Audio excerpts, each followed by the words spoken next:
In the US, the wide-body UPS cargo plane has crashed during takeoff at an airport in Kentucky, leaving 3 people dead and 11 others injured. The governor in Kentucky has said the number of deaths could rise. At the moment, this is a developing news story. We can disclose to our viewers that US air safety authorities have launched an investigation, and the Louisville International Airport, home to a major UPS cargo hub, has now closed the airfield. Dramatic visuals coming in, playing out on your screens at the moment as officials warn that the death toll is likely to rise. That's something that the governor has also echoed in his latest statement as the US cargo plane has crashed near the Kentucky airport. Vishal has been tracking the latest. He joins us live from the newsroom at the moment.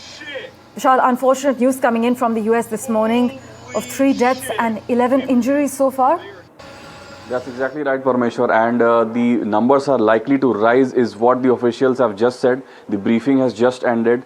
They have clearly stated that there's no risk of anyone being trapped under the wreckage, but it is indeed a tragedy. 3 people have died. All 3 are supposed to be crew that were operating the plane. It seems to be a UPS plane, which is a emergency services and also a mail provider in the US, but the biggest mail provider in the US. So it remains to be seen what was the cause of the incident, because authorities have clearly stated that it is too dangerous for the investigators to go into the wreckage and start probing the whole matter, because the fuel is still burning in some places. It was 38,000 gallons of jet fuel that was on board the plane, and all of that has been turned into a ball of fire. We have the visuals on screen that clearly show the huge ball of fire as the plane touches the ground. It explodes.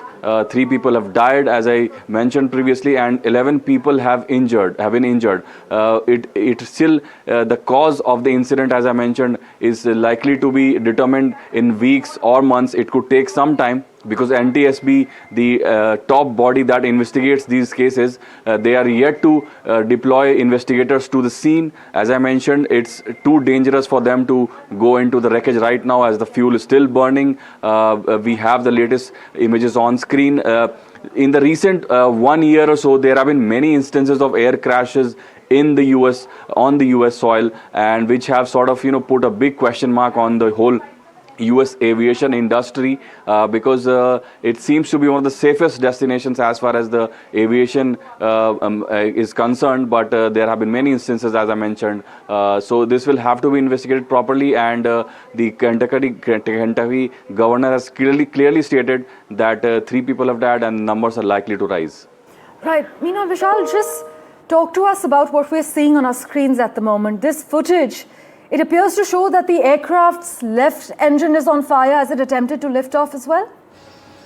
And we'll have to wait for confirmation on what led to the huge ball of fire, because the authorities have clearly indicated there was as high as 38,000 gallons of jet fuel. That's highly inflammable, so that could be one of the causes as to what led to the spark that led to the huge ball of explosion. 3 people, the 3 crew members have died, 11 have been injured, and no one seems to be trapped under the wreckage of the huge ball of fire and the debris.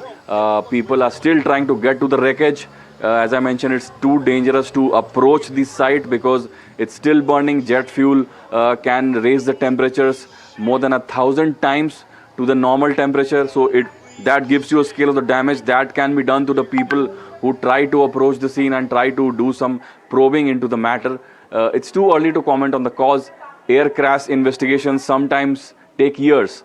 That probably won't be the case this time, but it will still take some time to zero in on the cause of the incident.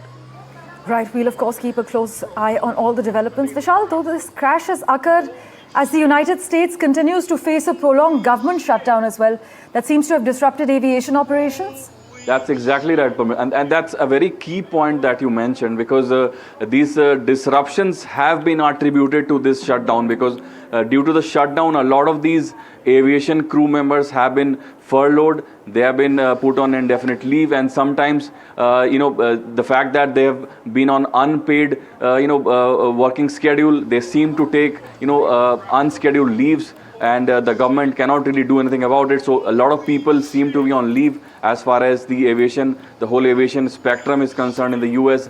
That has been attributed to a lot of recent troubles as far as the US aviation is concerned. Many delays have been reported. The websites have been, put down. We'll have to see how this shutdown unfolds, because right now we've entered, it could be in a few hours time, we'll have the longest ever on record shutdown in the US history. So that is indeed one of the reasons why many disruptions have taken place. But as far as this incident is concerned, to tie both the things together, it's too early to comment on that.